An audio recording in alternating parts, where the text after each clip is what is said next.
Usually we start by getting to know a little bit of your background. If you can, give us a little bit of a picture when you started and how did you got into development? Was that some family influence? Was that something that you got it by yourself? So tell us a little bit about it. Oh, so yeah, like I'm originally from developer world, so I started programming like I don't know, like so much time ago that I can't remember. Like I professionally work as Web 2 dev for like 9 years or something like that. Yeah, and I got interested into programming being like teenager when my mom was in the school. She was like learning HTML, CSS, things like that. She like hated it, but yeah, I took her notebook and like I fell in love with that, and then I was searching for a real programming language that I can learn from, and some dickhead on internet said that C++ is great for beginners, Whoa. and that's why I stopped. I tried it like for a few months. I yeah have no result. I hated it. So yeah, like I went back years later and started with Java, and like finally it was some language that does not seg faults on you every now and then, and all the kind of problems you have with low level languages like C++.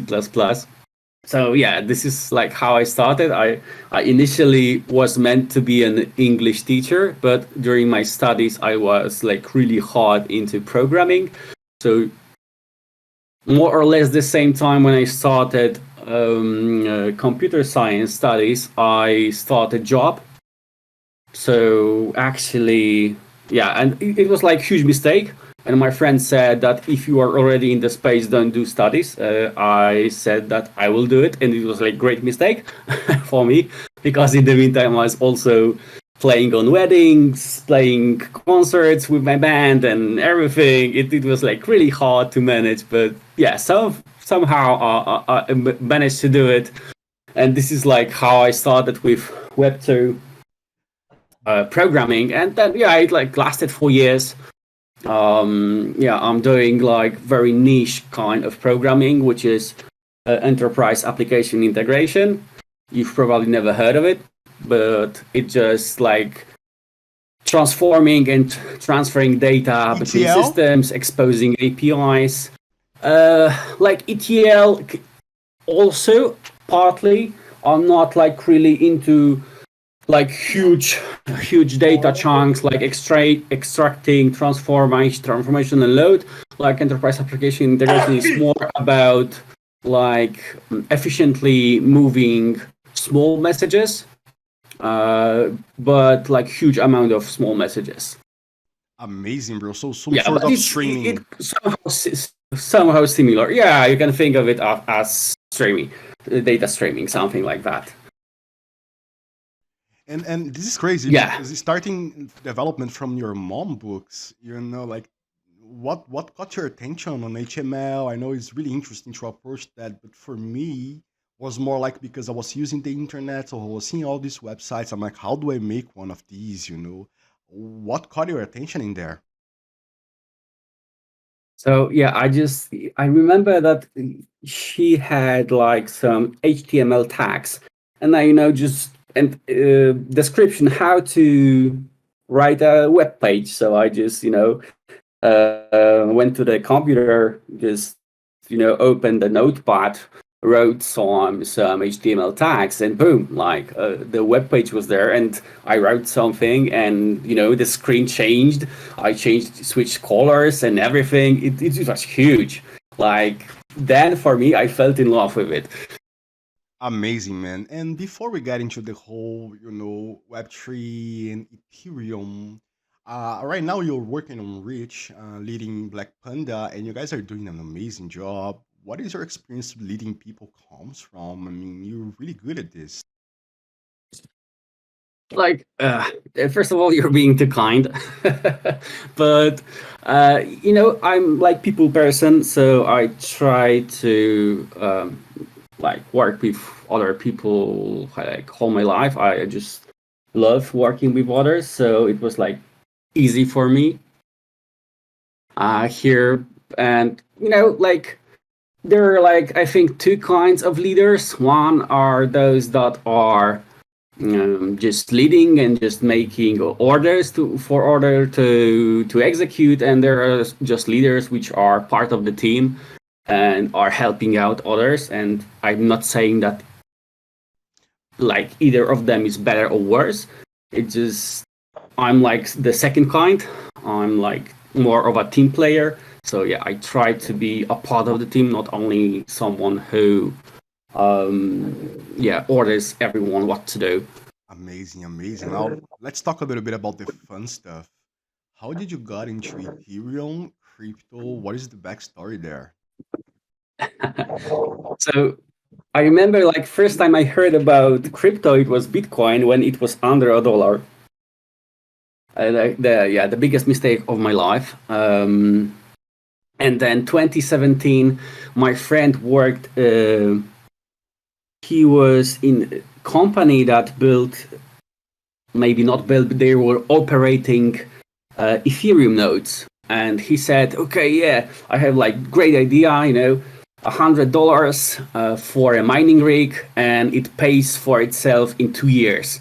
Yeah, and so I said that like this is like too good to be true, and it was like my second biggest mistake in life because like the price of Ethereum, like at that time it was like $100 or $200. So yeah, second of my biggest mistakes. And then since then I was like more or less interested a bit. I was checking out what is happening in the space, but not really from the technical perspective, but more from the market perspective, because I was like also interested a bit in traditional markets. So I was like just picking what's new is happening. And like late 2020 first, when it was like the recent bull market, I decided that I'll give it a try. And yeah, I like started with learning Solidity. Of course, I'm a huge fan of concentrated knowledge. So the thing is that I like took some two courses on Udemy. It like helped me a lot. So I started to write some POCs by my own.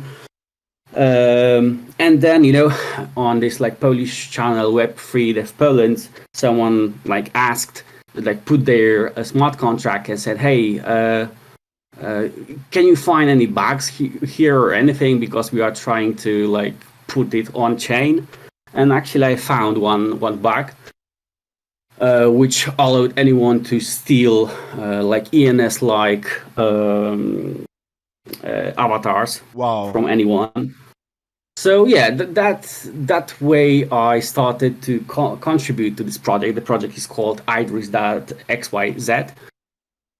So I contributed there for half a year, like deployed some contracts on chain, and it was like really great experience. And then it was around September last year that I did ETHGLOBAL hackathon, like huge and long 21 days hackathon, when we built like Web3 integration tool where user just could drag and drop all the actions without any knowledge of programming, and could just program themselves some workflows using Web2 and Web3. And fortunately for us, we won. We had like we went to the finals. There was like 16 finalists from 16 finalist teams from 400 teams. So like huge thing for me. And then I like started to looking for a job as a Web3 developer, but I was like no one reached back to me. So I said like, fuck it, I'm gonna do Web3 security. I'm gonna try it at least because I Nice. was like also interested in traditional security, you know, but just for my own, because I was like always Linux user, like power user. I loved like fiddling with stuff and yeah, did some forensics tools and things like that just for my own curiosity because I like just love it. So yeah, so and I got like really into the security aspect of it, and yeah, now I'm here. And bro, regarding security, and especially Ethereum security, things are so gray. Like, people are calling them hackers. I'm a hacker, whatever. But all you're doing is code reviews. Like, and this little hacking here is more like dumb mistakes from inexperienced developers. What is your method when evaluating the code that was written? Because that's important piece of how much time you're gonna spend auditing it. So yeah, like there are some approximations, I think that good approximation like basis for how much the audit will take you is like 300 lines per person per day. And then, you know, depending on if it's like, for example, some kind of really nasty decentralized exchange, you know, with like some crazy maths inside or like a lot of assembly, then you can like adjust, you know, a bit more or less per day. But uh, yeah, I think that yeah, having this base and just adjusting for things there. And what kind of attack vectors you see the most out there? Because you've been auditing for a while, you have quite some experience with the EVM. What you've been seeing too much? Yeah, so concerning like EVM, there is like very rarely are some serious issues like exploiting like EVM itself. Yeah, so maybe some issues with for example, if you have like array, then first part of the array is its length. So you can pass like really huge number there and actually don't have like this huge array and being able to DOS the contract or things like that. But like most of the time, like those are two things, like broken invariants of the protocol, or some problems with accounting. And of course, here are some heuristics. If the code like has any kind of logical split, like if else, then yeah, always think about what the developers missed, because you are trying to find the problems with what developers build. So like your opponents are developers. So and people who write code tend to do like similar mistakes. So yeah, for example, they are forgetting to put something. For example, if you have some accounting that has to be done in every function, in some edge case, they tend to forget about it or just not think about all the edge cases when they have some logical splits. Or I know they wrote something and it's so freaking complex then they don't even bother to check if it's really working. They do some like simple tests just to verify if it works, and if it works, then they just call it a day and move on. Usually, how do you approach mathematics in auditing? Because that's a huge point, right? People are always talking about the best way of evaluating an equation, and considering that Ethereum has its own byte conversion because of the format U1 256, sometimes you have these tricky situations, there's no floating points and everything. Is that a challenge for you, or you have a system to overcome that? So like complex maths are always a problem. The thing is that some people just really like to dig into this, some don't. I'm like somewhere in the middle. So what I do is like I try to simplify the formulas as much as I can at first, so that like many complex formulas are using some results from different functions, and then they are like veiling the real values behind some structs and everything. So first of all, I try to simplify it as much as I can into simple mathematical equation like add, multiply, like simple variables. And then I, for example, go over like pen and paper and try to like evaluate for some exemplary values, and I try to imagine what if I put this specific value here, what can happen, how can it break the protocol, yeah, things like that. But concerning the maths, I like usually work with pen and paper. That's really like alpha in there. And so you actually are doing some pen and paper action, and simplifying the calculus is an amazing idea, I remember that I had done that when I had to calculate this APY and APR from some decks, and was really, good to see how everything's calculated.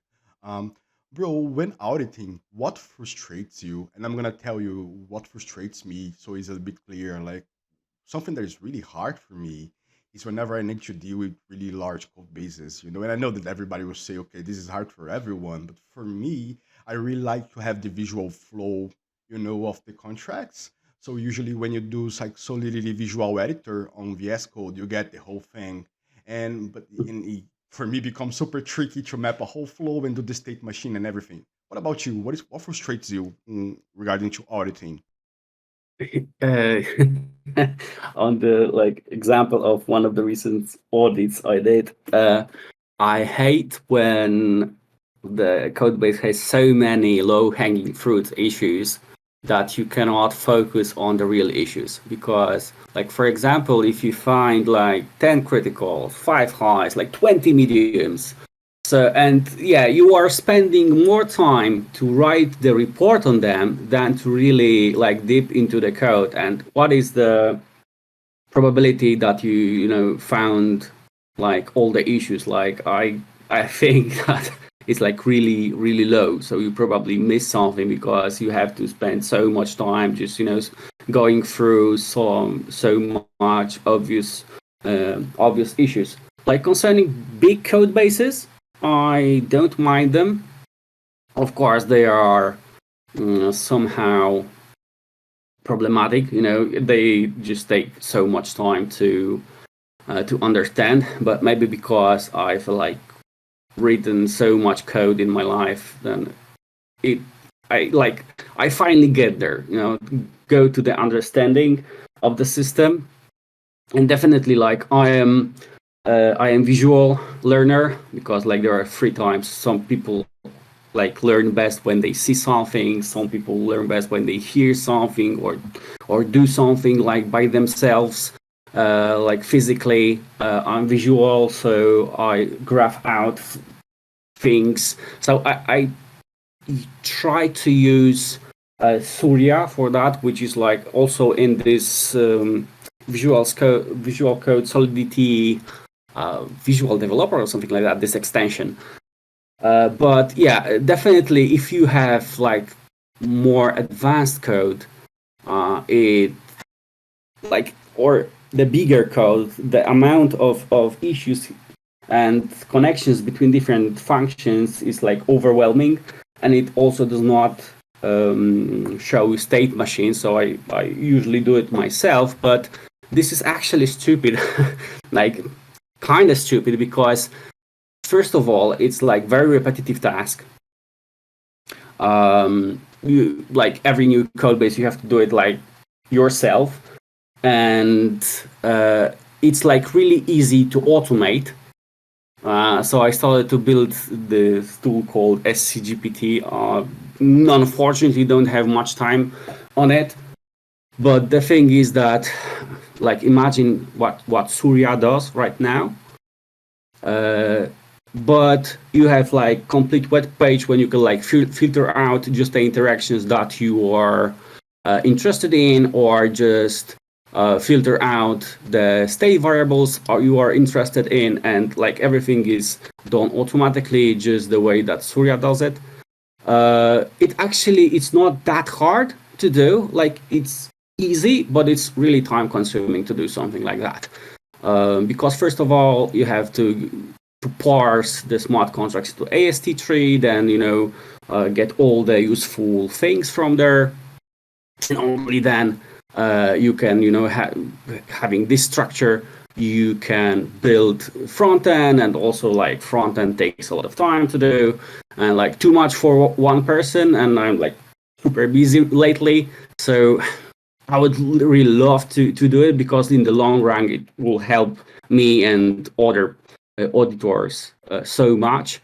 But yeah, we'll see. Maybe I'll have some more time next month, so I will like do it. Or maybe like someone would like to help me out with it. I would like really super super happy. Bro, you need to make this open source. I'm sure people would dig this a lot. I mean, it will help a lot of people. And have you considered doing bot races? Because you're already doing most part of the work, which is briefing the ST. Now you just need to run a few analyzers there, maybe code a few yourself on later. Have you considered that? Yeah, like I built something like that before. I used a Solhint as a basis because it already had all this detection going from AST and everything, and you just had to change the code a bit, and you had like already found the lows, some lows and non-criticals, QA and gas. Mm, However, like I don't know, I can't tell uh, why I didn't build like full-fledged bot, but I don't know. Like maybe it's because I don't try to focus on the lows as much. I really try to go into super hard stuff.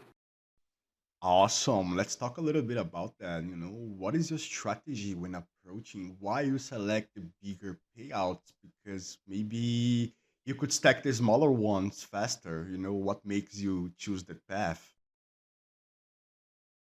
Well, like at this moment, I'm not optimizing for the money, optimizing for the learning, and I think that like everyone should definitely go on, and even if you don't feel like very confident in your skills, you should go and participate in Code Arena or Sherlock in some like small code bases, and then just see what you missed. Like really think about it. Why did you miss it? Like, be it like, for example, you did not have enough knowledge or focus, or I don't know, maybe there is something you can improve upon. Why the guy that found the vulnerability found it? So maybe what can you learn from him, and things like that. I think like that is like the best way to learn. So I'm also like right now usually picking the contests by the things that I don't know. So for example, there is some fork of compound that I already know. Like, it's like I won't really learn like nothing useful from it, so I just skip it, and I just try to go with the where I can learn the most. Of course, I won't be first or top 5 or anything, because people that have like deep knowledge of the underlying tech will definitely be way before me. But I'm playing for the long run, so yeah. That's some alpha writing there. Choose the projects by what you don't know. I mean, this is some heavy alpha writing there. And on that note, I would like to talk a little bit about improvement. This is big in auditing because it seems like every time we reach a certain level, we just don't know what to do. We can only learn by more experienced, POCs and write ups. How do Mhm. you, when you plateau, how do you improve, man? You just following Twitter, like you're reading stuff, or you're actually experimenting with different, code, whatever. Like, what do you do? So it's like each contest I do, I afterwards I try also to think what was good, what was bad, what I can improve upon, and like each contest I try to do at least small change to my process, and just fiddle around with different strategies and stuff. So concerning plateaus, like for example, after reading so much reports of Code Arena and Sherlock, I feel like it does not bring me as much value as it was before, because first of all, many of the issues are like repeated, or what developers usually do. Division before multiplication, like not using safe transfer leaps, and like the common mistakes that developers always do. And second big, like the most critical vulnerabilities are usually require understanding the protocol, because maybe there is like some bad accounting or some broken invariant. But if you don't really read the code, you don't learn as much from it. So what works for me now is definitely like doing the contest myself. And then, as I already said, just thinking about it. And also, the thing is that everyone has something to learn from. So for like, even if the person, like if you team up with someone that is not on your level, like below your level, I'm sure that they will have some different view, or they will use some different tools or anything that you can like improve on. So yeah, definitely, like right now at this moment, teaming up with other people, uh, and like auditing as much code as you can. For example, I had this situation where I found some vulnerability on Immunefi in one protocol. Unfortunately, it was duplicate. So yeah, so it didn't work out, and I found like, but no, just because I spent so much time, I had already so mental map of how the issue may occur in different situations. I found like really similar issue in different protocol, like right away in few hours. So definitely, you know, uh, spend as much time as you can doing it in team. Even you don't have to do auditing. Just learn. For example, this week we are learning compound, and yeah, just exchanging idea, like meeting 2 times a week or anything. Like find someone to learn from, because it also like gives you super boost. If you have like someone else and you are encouraging each other. Teaming up in auditing seems to be something so key, right? Seems to get you so much farther in things because you're always explaining problems and always looking at things in different points. I mean, you have a besides reach, you're teaming up with more people outside. Yes. So like I recently did like Venus contest with OX off chain. So a really great experience. Yeah, we like did not spend so much time, but we like placed 4 on the contest, which was like really great. Like we found one solo med. And like apart from Reach, I will be teaming up with one known person from the space doing some Immunefi.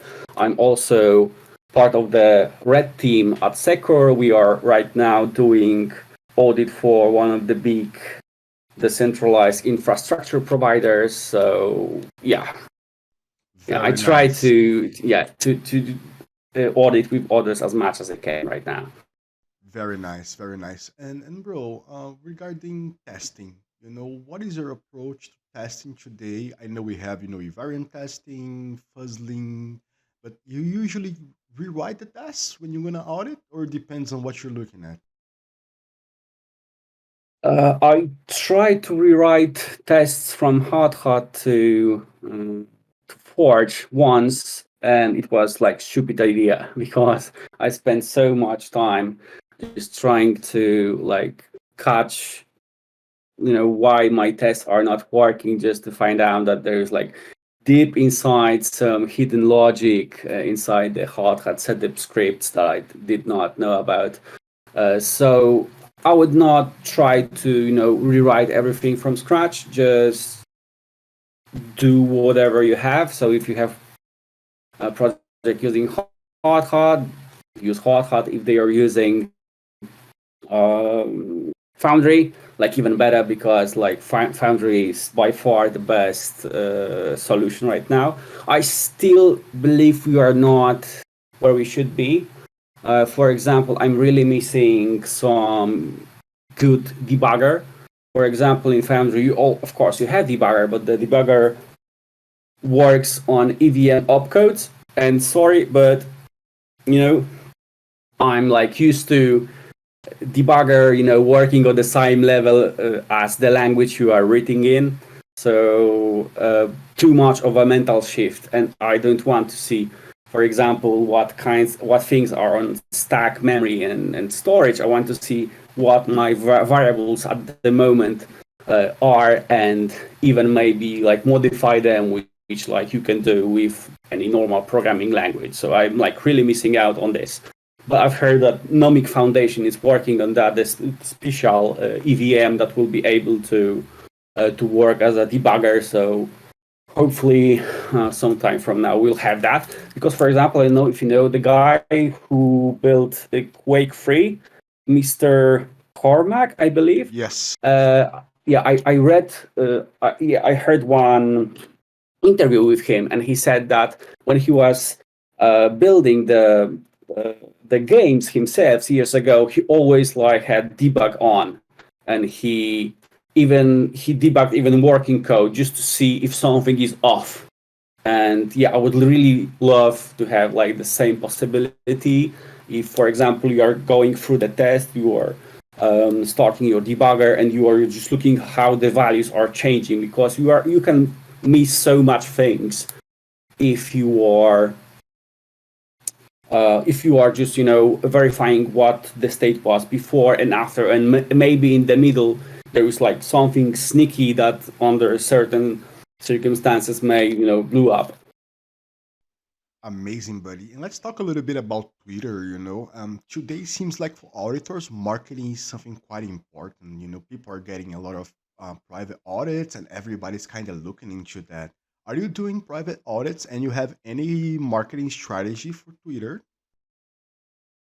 Like no, it's like yes, I'm doing private audits, but I don't have marketing strategy. Uh, the thing is that at least from what I see, you have to be like either superstar, like super good, or to do like cancer marketing, or I don't know, like some simple auditor tips, like anything that like I don't like. I would like to share knowledge, but I like to share like more advanced knowledge, something that not many people know of, or I don't know, that is like really useful. And like just seeing like 100 tweet about how reentrancy works, or the 100th auditor tip which use just reiteration of what was like written before. I don't know, like I know it really gives you so much of private audits, but I I'm not into that. So I guess I would like be in totally different place if I did that, but I on purpose don't want to do it right now. And how did you So my only option is to prove myself more, maybe like do Nice. good on so more contests. So you just got approached by some people from the protocol itself. There was no, I mean, that's what happens today. They just send you a DM. Yeah, I have like DMs open on Twitter. Nice, because that's something Yeah. that people have been, asking me a lot. I want to start doing private audits. I don't know the best way. I see these people making all this money, but then we need to think about that. A lot of that is not real too, right? I mean, those numbers are a little bit of a, I mean, not everyone is making 50K a month. Definitely. Yeah, it's like there is like a bit of BS here also. And also there are like some people that are doing like 2 or 3 audits at the same time. I really advise anyone not to do that, because of course the money is great if you're doing that, but like I know like from my own experience, you can't really give super good value if you are doing like 2 or 3 audits at the same time. Uh, yeah, and Definitely concerning agree. yeah, like the most important thing is just to get your foot into the doors. So maybe even if you have some small project or any friends or something, just reach out to them and tell them, for example, that I can do it like either for free, or for example, if I find something, then you pay me. So for example, let's say that you pay me up to $2,000 depending on how much how good I do in the audit. So like, of course it does not have to be like 2K, like depends on you, but the project will say, of course. So like, if you find nothing, like we will not pay you. If you find if you like find uh issues, then like we will pay you just a percentage what like solo professional solo auditor or auditing company will get. So yeah, I think that this is the win-win situation. At this point, are you open to work on auditing firms? Let's say Trust invites you to work with him or Johnny Time. Are you open to such, or depends on the money? I don't think if it's about money Okay. in this case. Yeah, it's more, yeah, like if Johnny says, okay, let's go to Ginger Security, let's cooperate even for like one audit, and I can get like even like so small money or like nothing. The more important thing, because like I'm uh, like yeah, at this stage in my life, it's not really about like crazy money. I already have like house, car, kids, everything I need. So just gaining the experience of working with like such legends, like Johnny, or Trust. So of course, like I worked under Trust on his mentorship program, and I know like how good he is. So yeah, just if someone from them just say, hey, come on, let's do audit together, like you won't get any money, I will be okay with that. That's pretty cool. To be honest, that will be an amazing experience, and I think that they're developing more mentorship programs from from Securium, and here's some alpha. Seems like Securium is working right now on a more interactive model of playing the game. So that will be quite cool. Mhm. Bro, I'm gonna make one question, and then I'm gonna open the mic so everyone here can make questions. Okay, so think on your question, and the question that I want to make to you is: Ethereum is a really risky game. Everyone here now is good. We're putting our time into this technology. Tomorrow it can be gone for a plethora of reasons, meaning that we can have a new, better, faster technology. We can have, the SEC coming up strong against crypto and simply, putting down Binance and ending up cashing out. in most countries. Where do you see the space going in relation to that? And I know that this is hard to answer, but try, try to see it. Damn, not an easy one. Like hard to say. Of course, like tomorrow we can all die, and we don't know that. But the thing is that no one will take from you what you've learned. So even if like our learning this is like in vain, I don't think that it will be like totally useless. Like the worst case scenario, you will use what you've learned here in some different area. So I know how much, even though like I did not spend so much time writing functional programming languages, so how much I learned from it. So, and I believe like here is the same, like especially I see like difference right now, like digging deep into security in like doing code reviews of other guys and like seeing like immediately I see like possible problems with security, which I was clearly not really, taking into account before. So like everything you learn, it's just will help you out in maybe some not obvious ways in the future. And concerning the space, of course, there's like many things, like mostly from the governments.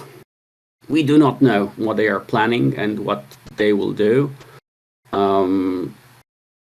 But I don't think that the crypto space like will be gone in the next 10 years. So yeah, I'm quite positive that it will be, maybe not in this way. I would like really love to see the crypto space not be only like the online casino for many people, but like providing like many more useful things. Because like let's face it, like the most of the value right now in crypto is just like online casino. Yeah, yeah, for real. And it's a gamble. And crypto made me feel so powerful and so weak. I felt at one point like I had everything. I'm rich. I know people don't, but now I'm poor. The bear market is fucking hitting us really hard. And so there's not a lot of you know even with a good salary, there's not a lot of insurance in this field. I have a few questions here. One question's from KeyXC86 saying that what is the difference in your auditing methods in contests versus hunting on live contracts? So yeah, like when I'm hunting, I can pace myself because I don't have like time constraints there. And like, of course, you have like doing the bug hunting, you also have to uh, go through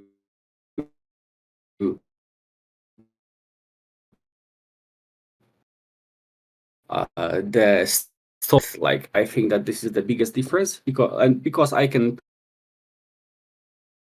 pace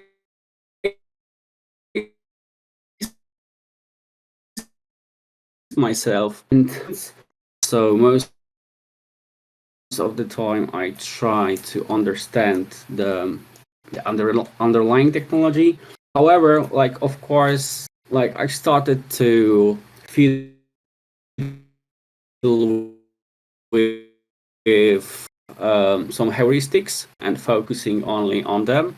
And this is, I believe, like way better approach to contest, because maybe on Sherlock you have like enough time to like deeply understand everything, but on Code Arena, like for example, if you have like 3,000 source line of code and like 4 or 5 days, you won't be able to understand everything deeply. So you have to use some heuristics. So for example, as I said, if the code looks complex, then probably there is like high chance that there's something there. If they are doing some crazy math, then probably there is problem there.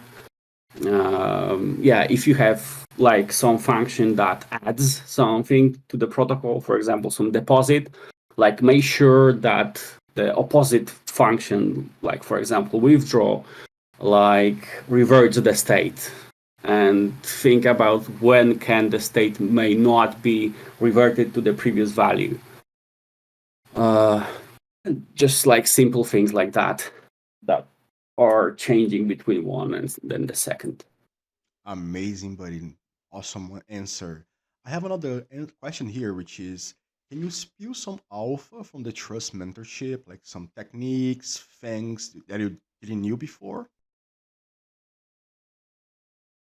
Uh, like I don't know, like how much can I tell because like it's intellectual property of trust, but most of the things that I learned that were on mentorship, like Trust already like told on his interviews and in his tweets, like just listen to it again, read them again, like but think about it like really, because yeah, like the one thing is reading some alpha or listening, and second, like really trying to apply it for yourself because everyone is different. The things that work for trust may not work for you.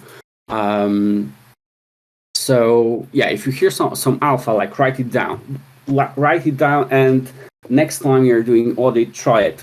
Just just go ahead and do it. And if it doesn't work, just try to switch it somehow. Just a bit to to make it yourself, your personal thing, and yeah, maybe it will work, maybe it will not, and yeah, then go ahead and try some like additional alpha, and finally we'll have like some good tool belt of the alphas under your belt. Nice. So collect the alpha and try it in the next audit. I have one more question here. If you had to choose only one thing, what would you say is the most important thing to perform best in an audit contest? Hmm.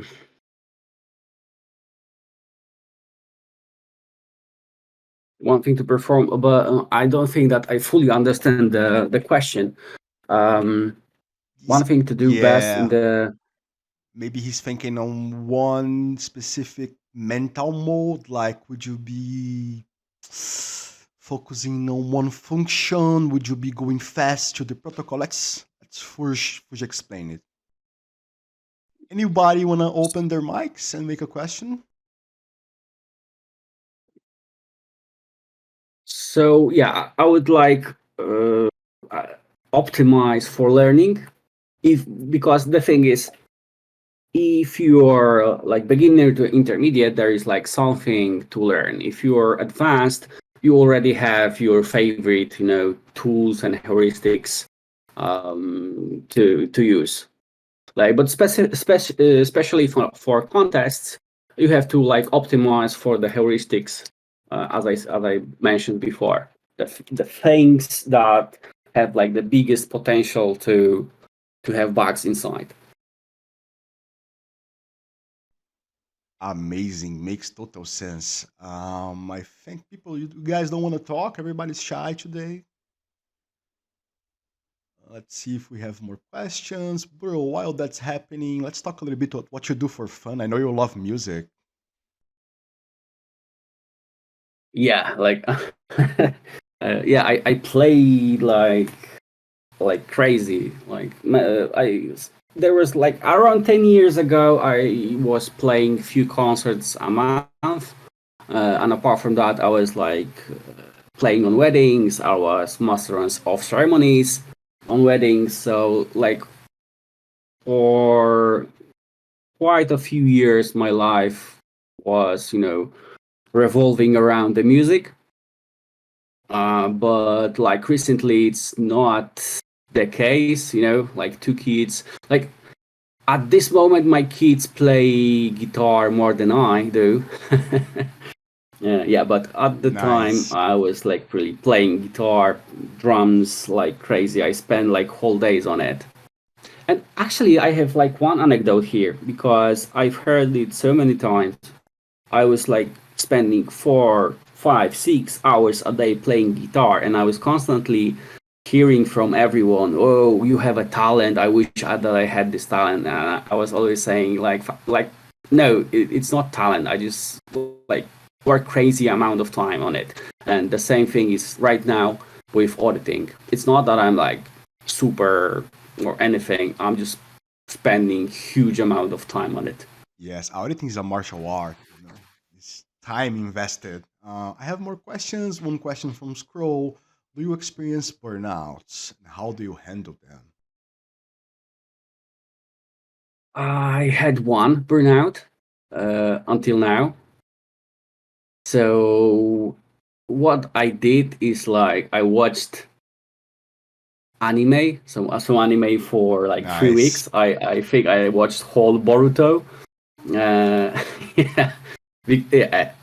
I had once like if you really feel burned out, like first of all, do some break. Like you're not machine. Let's face it.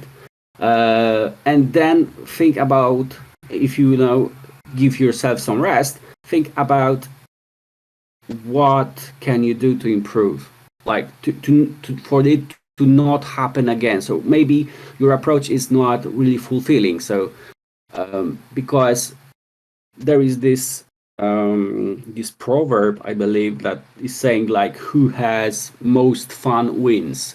So if the auditing is not fun for you, like find different way that will be fun. Yes, totally. Find what you love and die doing it. That's what it is. Yeah. Bro, at beginner level, how to go deep when sometimes contract size and logic are so big? Mhm. So sorry, could you please repeat the question? Yes, so when you're starting and you have this Mhm. massive, complicated code, how do you approach it when you don't have so much experience and knowledge? Oh, so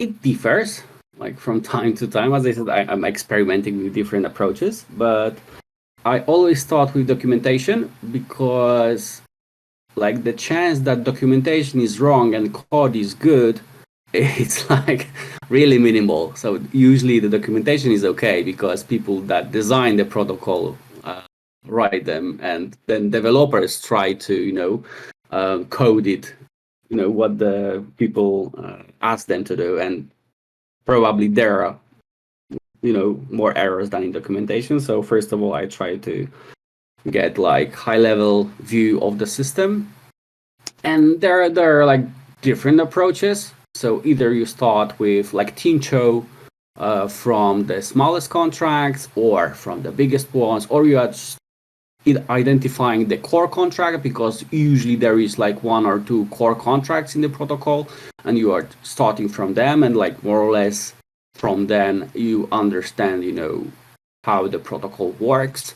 Or you are starting from user stories, so you're identifying the external or public functions that are not protected by any admin or anything, and you are going from there, and you are doing like depth first search, so you're like going through all the things. Or you're doing like breadth first search, so you are reading line by line. So recently I'm like doing starting from the smallest contracts and going like breadth first, so I'm not following any calls, uh, but reading the contracts line by line and doing like audit tags for me, and then I go back to them when I have like better understanding of the protocol, like trying to make some notes in the code. Yeah, it's more or Yeah, less makes how you do makes it. total sense. Approach the documentation and try to go from there. As you don't have so much knowledge, at least you should know the business logic well, right? Um, Yeah. Another question here: tips from someone to land the first bug on Immunify. What kind of practice helped you before the most? I don't think that there is any kind of magic here. No secrets. It's the same. Yeah, but the thing is that the thing that recently Vice was sharing this codebases law, so you can check if copy paste some code and verify if something other uses that, and diff against that. So the thing is that there are probably no low-hanging fruits on Immunefi because they are all scooped by the protocol. So there are also like two approaches. First is like speedrunning it. So you are like going through the calls, the transfers, any low-level things, everything that has balance of address this may be problematic because it is smelly and many times it means bad accounting or being able to manipulate it in some way. But yeah, as I said, like for example, I also had a pleasure to have a talk with 100 Proof a few times. And the thing is that his recent bounty he got from Kyber was he spent like significant amount of time just trying to understand how the concentrated liquidity works. And even though that the Kyber were like through many audits and many people look at their code, like no one saw it just because the 100 Proof had some unique knowledge about it. So just again use some heuristics, and the best, what the best. So if you, for example, like bridges, just find some bridge on Immunefi and go deep into the code. Because if you are trying with something that is not of your interest, like you will have like really a hard time, just going through the code base. And like there is plethora of different projects on Immunefi, and you can find something for yourself. And like recently I also met like Riptide, and we were talking about the security and everything, and yeah, he said that he does not care about the project or how many audits it had or anything, because he says that there are always some bugs in the protocols, no matter how good they are audited. Amazing, buddy. Makes total sense. Last question. Okay. Do you have any particular system for taking notes? And if yes, what it is? I'm using Joplin for it because like I like it because I can have like multi-level nodes. So usually when I do audit, I create a special like bucket for it, folder, and inside this folder I have like things like info, questions. I have new folder for all the to-dos, the things to do later, for links, and everything. If this is like some kind of contest, like for example, I'm doing it myself, then I'm also using it to write down all the mediums and highs. And if I'm collaborating, I'm using GitHub repo. So I create a GitHub repo, and then we are communicating via issues.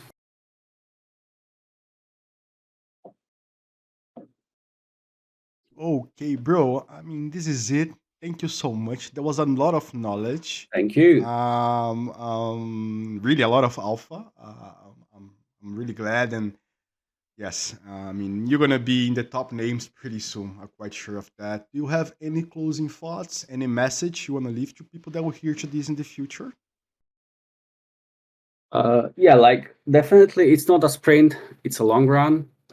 Make it fun, because without it, like there is like just the specific amount of will that you have, and if it's not fun for you, like you will eventually drop out. So if it's not pleasure for you, just train something, maybe find a team or something. Or I don't know, if you like to do CTFs, do more CTFs. If you like, I don't know, to ponder with things, just go ahead on Immunefi, you use cast, and just try to see how it works, try to simulate some state and anything, like whatever works for you. Like everyone has like different way of learning, and make it yourself. And if it makes fun, you will finally get there. But the top people that are there, that you are like admiring, are putting so much hours on it. Like, don't forget about it, that if you spend like an hour a week, like you will not be at the top. Yes, thank you so much. That was an amazing input. And guys, this is it. And see you guys later.